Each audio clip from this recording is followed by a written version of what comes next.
Okay, hi. I'm going to do a first little bonus button. My friend Steve got in touch with me with a few questions about using DXF files drawn in other bits of software, so I figured let's cover it.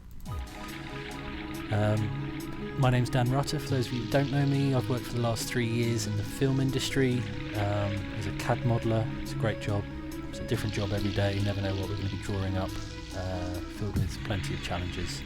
And yeah, this is our first bonus button mini episode, like I said, covering using DXF files from other software in Fusion 360. A lot of my friends, I imagine, have come from a background of using Rhino,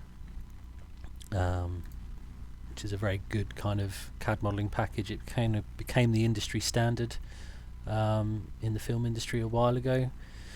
And if you create and draw things from here, you've probably got a library of stuff you've already designed, and you might want to now reuse them in Fusion.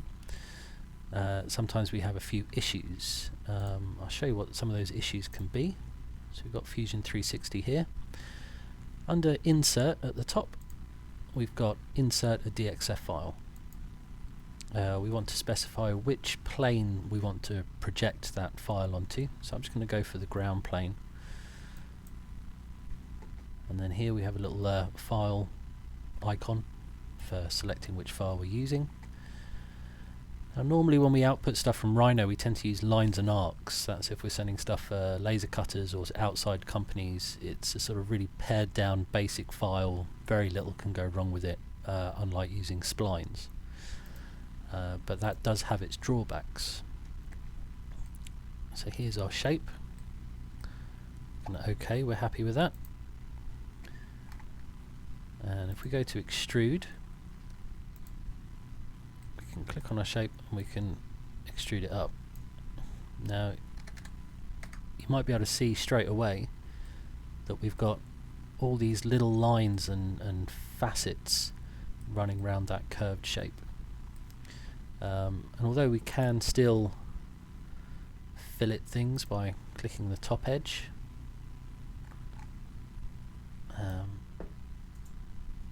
you can see it becomes quite chunky, it's slow to respond, it's having to think an awful lot about what it's doing, which doesn't really make for a great way of working. It's also throwing up errors because there's all kinds of stuff going on. So we'll cancel that.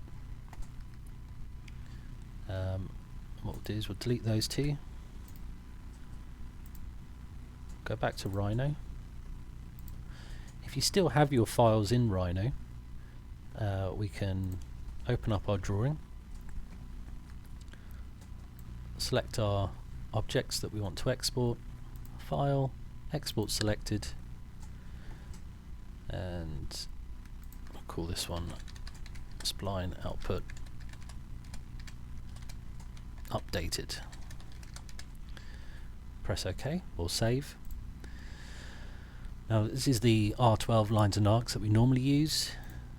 Instead we're going to do 2007 natural and then click OK. We go back to Fusion, back to Insert, Insert DXF, select our plane, this one here, it's a little file icon to select our file, spline output updated, comes in, and choose OK. And now when we extrude it,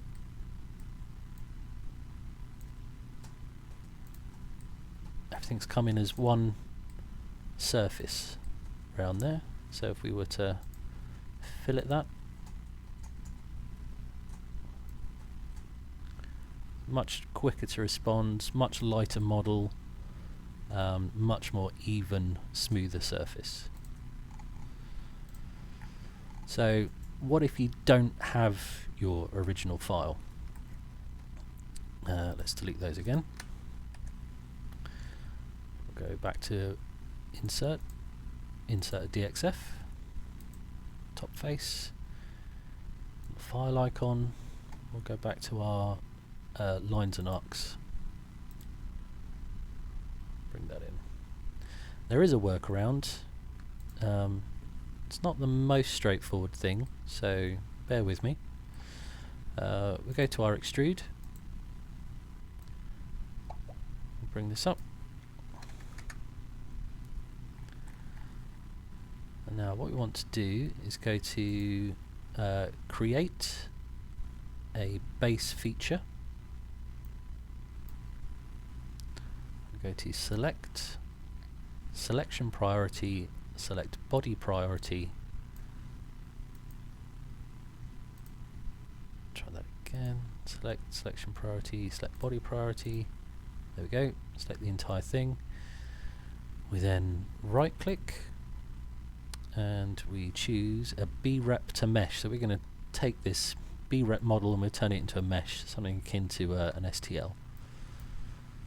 And in fact this does work with STLs. If you import an STL, which will be at that stage, everything from now on you can do to that STL. Once we're happy with that, we can change the density of the mesh if we need to. Well, that looks fine. Press OK.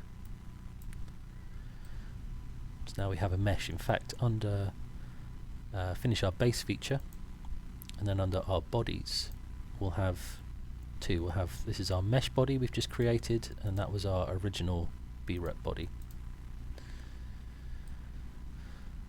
So once we've got our mesh, like I say, this could be an STL that you've brought in, we can go to create, and we are going to create a mesh section sketch. This one just down here. It's going to ask us for the mesh, this one, and then this is a sort of a preview of the section. So we just want to rotate this round. Always a good idea to have it fully intersect, so you can see these weird orange lines at the top here where it's just sitting on that top surface. So we're just going to pull that down because that's the information that we're after. And then press OK.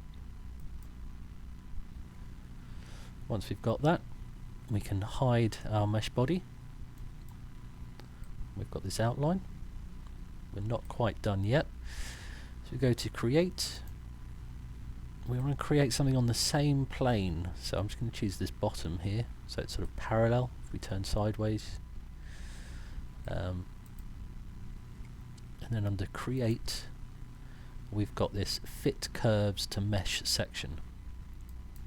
Now this does do some weird things, but bear with me.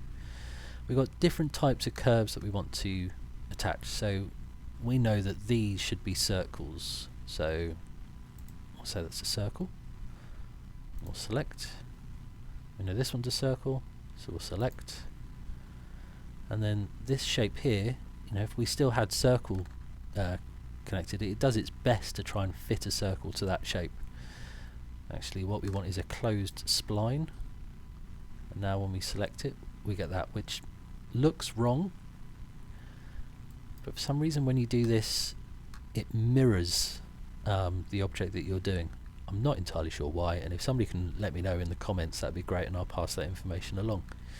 Then we press OK, finish our sketch, and now if we go to our extrude, we can grab this, we can pull it up, and we've got rid of all of those individual facets, and we're back to having a nice smooth surface.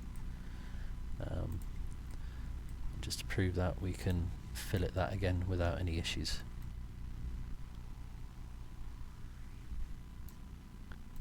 He says.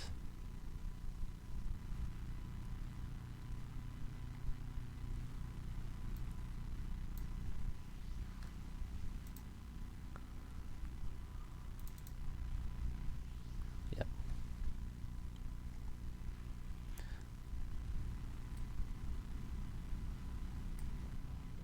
Okay.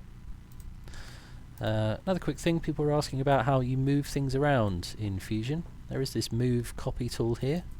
You can select your mesh and actually drag and move things around.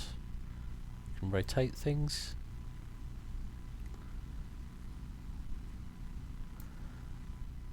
Choose OK. And then all of that information is stored down in your tree. So you can wind back and put it back in its original position, wind forwards. In the same way we've done before, you can right click that as a feature, edit that feature and change the movement. I find it's usually quite good practice to move the information in your sketches as opposed to necessarily moving the bodies around. But each their own. Sometimes you just need to grab something and move it, and it's a simple fix. But with that, enjoy the rest of your weekend, stay safe, and look after each other.